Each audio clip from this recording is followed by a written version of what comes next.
بسم اللہ الرحمن الرحیم، اللہ کے نام سے جو رحمان اور رحیم ہے۔ یا ایھا الناس اتقوا ربکم الذی خلقکم من نفس واحدۃ وخلق منها زوجها وبث منهما رجالا كثيرا ونساء واتقوا الله الذي تساءلون به والأرحام إن الله كان عليكم رقيبا۔ لوگو، اپنے رب سے ڈرو جس نے تم کو ایک جان سے پیدا کیا اور اسی جان سے اس کا جوڑا بنایا، اور ان دونوں سے بہت مرد و عورت دنیا میں پھیلا دیے۔ اس خدا سے ڈرو جس کا واسطہ دے کر تم ایک دوسرے سے اپنے حق مانگتے ہو، اور رشتہ و قرابت کے تعلقات کو بگاڑنے سے پرہیز کرو۔ یقین جانو کہ اللہ تم پر نگرانی کر رہا ہے۔ بہت مرد و عورت دنیا میں پھیلا دیے۔ چونکہ آگے چل کر انسانوں کے باہمی حقوق بیان کرنے ہیں اور خصوصیت کے ساتھ خاندانی نظام کی بہتری و استواری کے لیے ضروری قوانین ارشاد فرمائے جانے والے ہیں، اس لیے تمہید اس طرح اٹھائی گئی کہ ایک طرف اللہ سے ڈرنے اور اس کی ناراضی سے بچنے کی تاکید کی، اور دوسری طرف یہ بات ذہن نشین کرائی کہ تمام انسان ایک اصل سے ہیں اور ایک دوسرے کا خون اور گوشت پوست ہیں۔ تم کو ایک جان سے پیدا کیا، یعنی نوع انسانی کی تخلیق ابتداً ایک فرد سے کی۔ دوسری جگہ قرآن خود اس کی تشریح کرتا ہے کہ وہ پہلا انسان آدم تھا جس سے دنیا میں نسل انسانی پھیلی، اسی جان سے اس کا جوڑا بنایا۔ اس کی تفصیلی کیفیت ہمارے علم میں نہیں ہے۔ عام طور پر جو بات اہل تفسیر بیان کرتے ہیں اور جو بائبل میں بھی بیان کی گئی ہے وہ یہ ہے کہ آدم کی پسلی سے حوا کو پیدا کیا گیا۔ تلمود میں اور زیادہ تفصیل کے ساتھ یہ بتایا گیا ہے کہ حضرت حوا کو حضرت آدم علیہ السلام کی دائیں جانب کی 13ویں پسلی سے پیدا کیا گیا تھا، لیکن کتاب اللہ اس بارے میں خاموش ہے، اور جو حدیث اس کی تائید میں پیش کی جاتی ہے اس کا وہ مفہوم نہیں ہے جو لوگوں نے سمجھا ہے۔ لہذا بہتر یہ ہے کہ بات کو اسی طرح مجمل رہنے دیا جائے جس طرح اللہ نے اسے مجمل رکھا ہے، اور اس کی تفصیلی کیفیت متعین کرنے میں وقت نہ ضائع کیا جائے۔ وَآتُوا الْيَتَامَىٰ أَمْوَالَهُمْ وَلَا تَتَبَدَّلُوا الْخَبِيثَ بِالطَّيِّبِ وَلَا تَأْكُلُوا أَمْوَالَهُمْ إِلَىٰ أَمْوَالِكُمْ إِنَّهُ كَانَ حُوبًا كَبِيرًا۔ یتیموں کے مال ان کو واپس دو، اچھے مال کو برے مال سے نہ بدل لو، اور ان کے مال اپنے مال کے ساتھ ملا کر نہ کھا جاؤ، یہ بہت بڑا گناہ ہے۔ یتیموں کے مال ان کو واپس دو، یعنی جب تک وہ بچے ہیں ان کے مال انہی کے مفاد پر خرچ کرو، اور جب بڑے ہو جائیں تو جو ان کا حق ہے وہ انہیں واپس کر دو۔ اچھے مال کو برے مال سے نہ بدل لو۔ جامع فقرہ ہے، جس کا ایک مطلب یہ ہے کہ حلال کی کمائی کے بجائے حرام خوری نہ کرنے لگو، اور دوسرا مطلب یہ ہے کہ یتیموں کے اچھے مال کو اپنے برے مال سے نہ بدل لو۔ وَإِنْ خِفْتُمْ أَلَّا تُقْسِطُوا فِي الْيَتَامَىٰ فَانكِحُوا مَا طَابَ لَكُم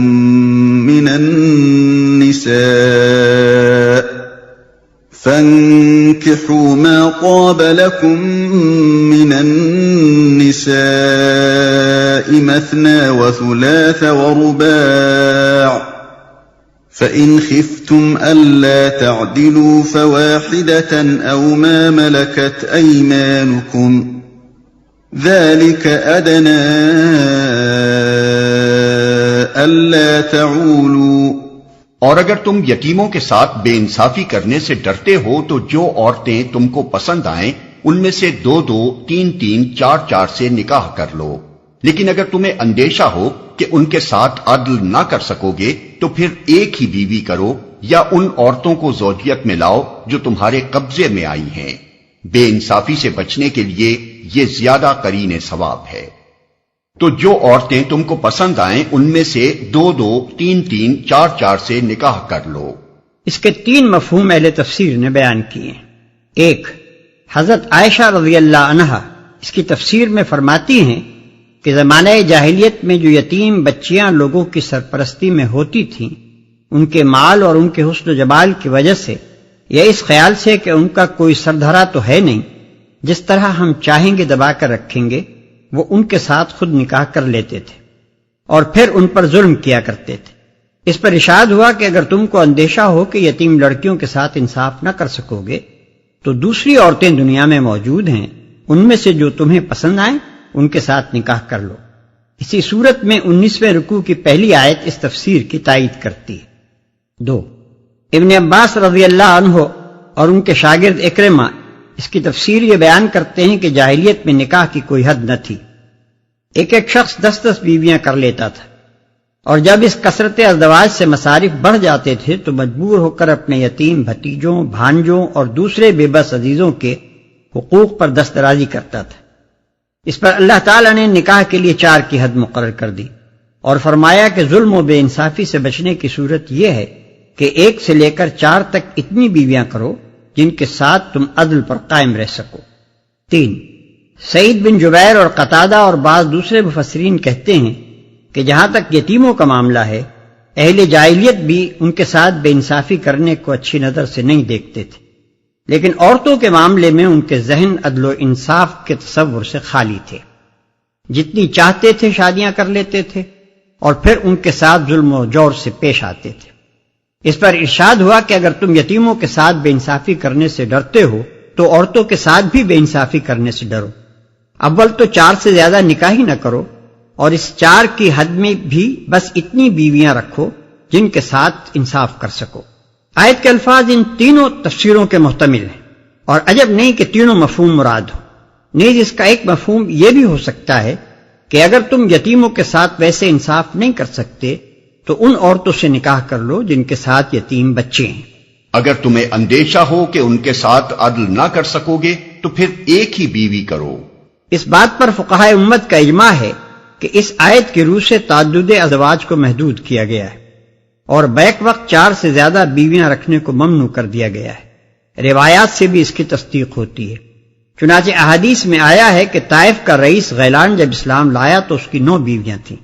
نبی صلی اللہ علیہ وسلم نے اسے حکم دیا کہ 4 بیویاں رکھ لے اور باقی کو چھوڑ دے۔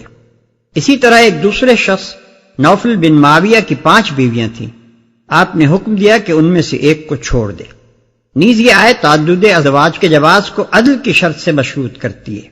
جو شخص عدل کی شرط پوری نہیں کرتا مگر 1 سے زیادہ بیویاں کرنے کے جواز سے فائدہ اٹھاتا ہے، وہ اللہ کے ساتھ دغابازی کرتا ہے۔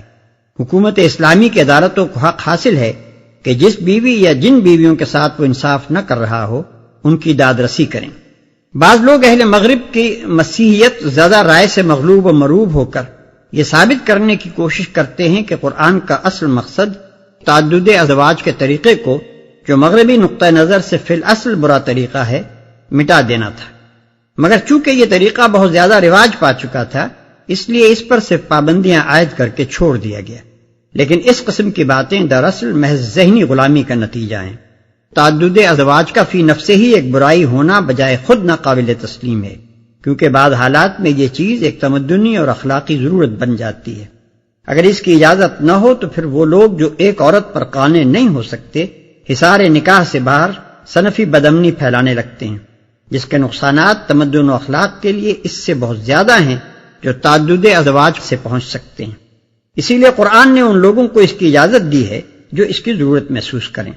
تاہم جن لوگوں کے نزدیک تعدد ازواج فی نفس ہی ایک برائی ہے، ان کو یہ اختیار تو ضرور حاصل ہے کہ چاہیں تو قرآن کے برخلاف اس کی مذمت کریں اور اسے موقوف کر دینے کا مشورہ دیں، لیکن یہ حق انہیں نہیں پہنچتا کہ اپنی رائے کو خواہ مخواہ قرآن کی طرف منسوب کریں، کیونکہ قرآن نے صریح الفاظ میں اس کو جائز ٹھہرایا ہے اور اشارتاً و کنایتاً بھی اس کی مذمت میں کوئی ایسا لفظ استعمال نہیں کیا ہے جس سے معلوم ہو کہ فی الواقع وہ اسے مسدود کرنا چاہتا تھا۔ مزید تشریح کے لیے ملاحظہ ہو میری کتاب سنت کی آئینی حیثیت، صفحہ 307 تا 316۔ یا ان عورتوں کو زوجیت میں لاؤ جو تمہارے قبضے میں آئی ہیں۔ لونڈیاں مراد ہیں، یعنی وہ عورتیں جو جنگ میں گرفتار ہو کر آئیں اور حکومت کی طرف سے لوگوں میں تقسیم کر دی جائیں۔ مطلب یہ ہے کہ اگر ایک آزاد خاندانی بیوی کا بار بھی برداشت نہ کر سکو تو پھر لونڈی سے نکاح کر لو، جیسا کہ رکوع 4 میں آگے آتا ہے۔ یا یہ کہ اگر ایک سے زیادہ عورتوں کی تمہیں ضرورت ہو اور آزاد خاندانی بیویوں کے درمیان عدل رکھنا تمہارے لیے مشکل ہو تو لونڈیوں کی طرف رجوع کرو، کیونکہ ان کی وجہ سے تم پر ذمہ داریوں کا بار نسبتاً کم پڑے گا۔ وَآتُوا النِّسَاءَ صَدُقَاتِهِنَّ نِحْلَةً فَإِن طِبْنَ لَكُمْ عَن شَيْءٍ مِّنْهُ نَفْسًا فَكُلُوهُ هَنِيئًا مَّرِيئًا۔ اور عورتوں کے مہر خوش دلی کے ساتھ فرض جانتے ہوئے ادا کرو، البتہ اگر وہ خود اپنی خوشی سے مہر کا کوئی حصہ تمہیں معاف کر دیں تو اسے تم مزے سے کھا سکتے ہو۔ حضرت عمر اور قاضی شرح کا فیصلہ یہ ہے کہ اگر کسی عورت نے اپنے شوہر کو پورا مہر یا اس کا کوئی حصہ معاف کر دیا ہو اور بعد میں وہ اس کا پھر مطالبہ کرے تو شوہر اس کے ادا کرنے پر مجبور کیا جائے گا، کیونکہ اس کا مطالبہ کرنا یہ معنی رکھتا ہے کہ وہ اپنی خوشی سے مہر یا اس کا کوئی حصہ چھوڑنا نہیں چاہتی۔ مزید تفصیل کے لیے ملاحظہ ہو میری کتاب حقوق الزوجین عنوان مہر۔ وَلَا تُؤْتُوا السُّفَهَاءَ أَمْوَالَكُمُ الَّتِي جَعَلَ اللَّهُ لَكُمْ قِيَامًا وَارْزُقُوهُمْ فِيهَا وَاكْسُوهُمْ وَقُولُوا لَهُمْ قَوْلًا مَّعْرُوفًا۔ اور اپنے وہ مال جنہیں اللہ نے تمہارے لیے قیام زندگی کا ذریعہ بنایا ہے نادان لوگوں کے حوالے نہ کرو، البتہ انہیں کھانے اور پہننے کے لیے دو اور انہیں نیک ہدایت کرو۔ یہ آیت وسیع معنی کی حامل ہے۔ اس میں امت کو یہ جامع ہدایت فرمائی گئی ہے کہ مال جو ذریعہ قیام زندگی ہے بہرحال ایسے نادان لوگوں کے اختیار و تصرف میں نہ رہنا چاہیے جو اسے غلط طریقے سے استعمال کر کے نظام تمدن و معیشت اور بالآخر نظام اخلاق کو خراب کر دیں۔ حقوق ملکیت جو کسی شخص کو اپنی املاک پر حاصل ہیں اس قدر غیر محدود نہیں ہیں کہ وہ اگر ان حقوق کو صحیح طور پر استعمال کرنے کا اہل نہ ہو اور ان کے استعمال سے اجتماعی فساد برپا کر دے تب بھی اس کے وہ حقوق سلب نہ کیے جا سکیں۔ جہاں تک آدمی کی ضروریات زندگی کا تعلق ہے وہ تو ضرور پوری ہونی چاہیے، لیکن جہاں تک حقوق مالکانہ کے آزادانہ استعمال کا تعلق ہے اس پر یہ پابندی عائد ہونی چاہیے کہ یہ استعمال اخلاق و تمدن اور اجتماعی معیشت کے لیے صریحاً مضر نہ ہو۔ اس ہدایت کے مطابق چھوٹے پیمانے پر ہر صاحب مال کو اس امر کا لحاظ رکھنا چاہیے کہ وہ اپنا مال جس کے حوالے کر رہا ہے وہ اس کے استعمال کی صلاحیت رکھتا ہے یا نہیں، اور بڑے پیمانے پر حکومت اسلامی کو اس امر کا انتظام کرنا چاہیے کہ جو لوگ اپنے اموال پر خود مالکانہ تصرف کے اہل نہ ہوں یا جو لوگ اپنی دولت کو برے طریقوں سے استعمال کر رہے ہوں ان کی املاک کو وہ اپنے انتظام میں لے لے اور ان کی ضروریات زندگی کا بندوبست کر دے۔ وَابْتَلُوا الْيَتَامَى حَتَّى إِذَا بَلَغُوا النِّكَاحَ فَإِنْ آنَسْتُم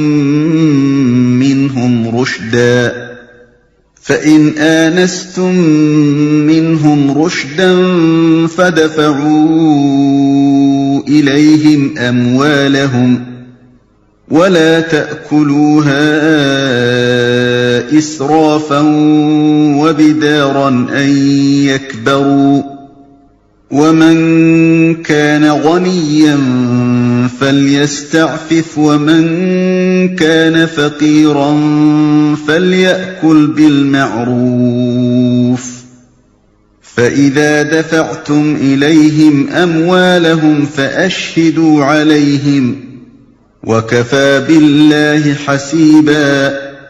اور یتیموں کی آزمائش کرتے رہو یہاں تک کہ وہ نکاح کے قابل عمر کو پہنچ جائیں، پھر اگر تم ان کے اندر اہلیت پاؤ تو ان کے مال ان کے حوالے کر دو۔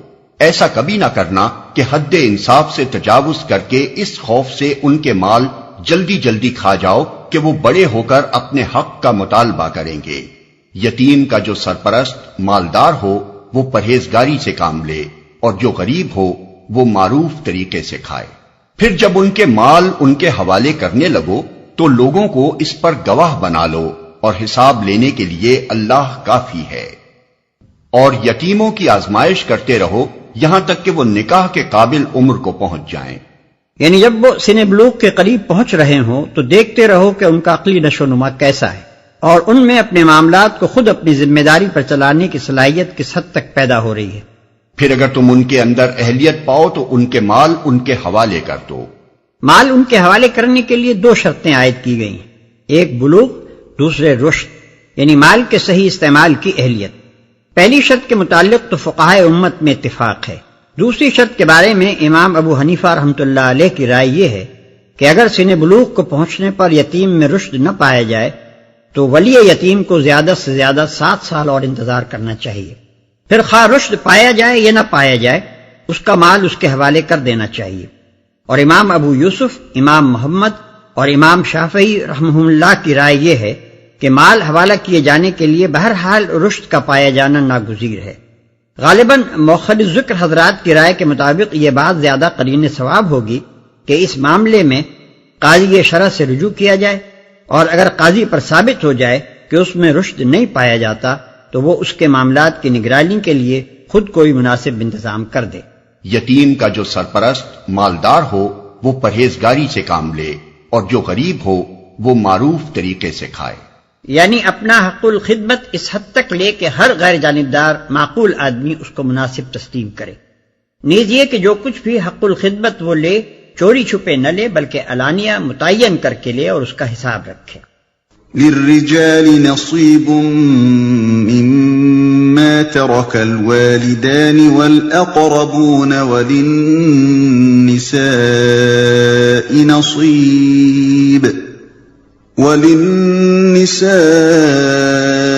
نصيب مما ترك الوالدان والأقربون مما قل منه أو كثر نصيبا مفروضا۔ مردوں کے لیے اس مال میں حصہ ہے جو ماں باپ اور رشتہ داروں نے چھوڑا ہو، اور عورتوں کے لیے بھی اس مال میں حصہ ہے جو ماں باپ اور رشتہ داروں نے چھوڑا ہو، خواہ تھوڑا ہو یا بہت، اور یہ حصہ اللہ کی طرف سے مقرر ہے، خواہ تھوڑا ہو یا بہت۔ اس آیت میں واضح طور پر 5 قانونی حکم دیے گئے۔ ایک یہ کہ میراث صرف مردوں ہی کا حصہ نہیں ہے بلکہ عورتیں بھی اس کی حقدار ہیں۔ دوسرے یہ کہ میراث بہرحال تقسیم ہونی چاہیے خواہ وہ کتنی ہی کم ہو، حتیٰ کہ اگر مرنے والے نے 1 گز کپڑا چھوڑا ہے اور 10 وارث ہیں تو اسے بھی 10 حصوں میں تقسیم ہونا چاہیے۔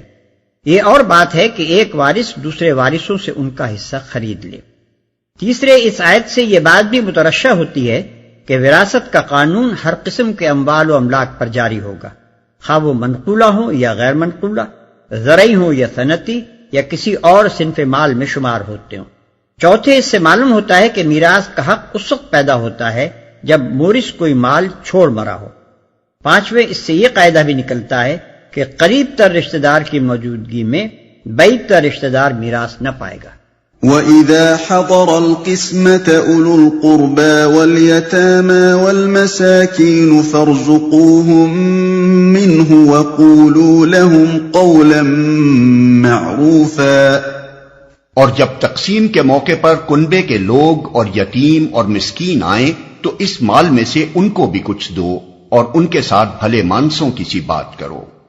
خطاب میت کے وارثوں سے ہے اور انہیں ہدایت فرمائی جا رہی ہے کہ میراث کی تقسیم کے موقع پر جو دور و نزدیک کے رشتہ دار اور کنبے کے غریب و مسکین لوگ اور یتیم بچے آ جائیں ان کے ساتھ تنگ دلی نہ برتو۔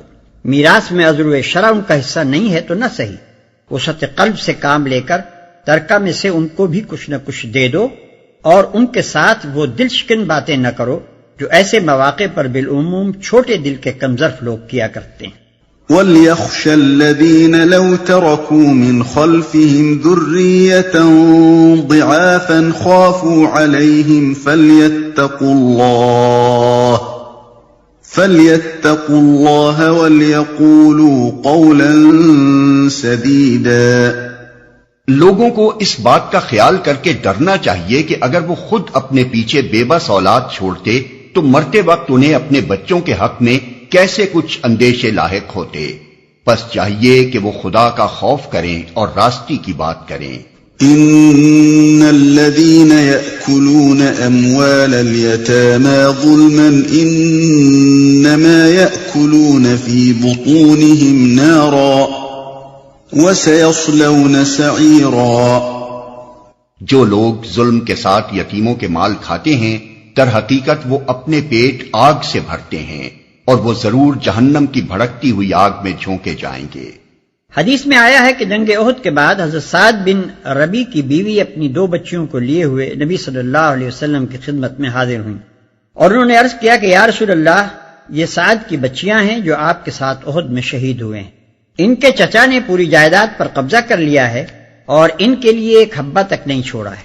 اب بھلا ان بچیوں سے کون نکاح کرے گا؟ اس پر یہ آیات نازل ہوئی.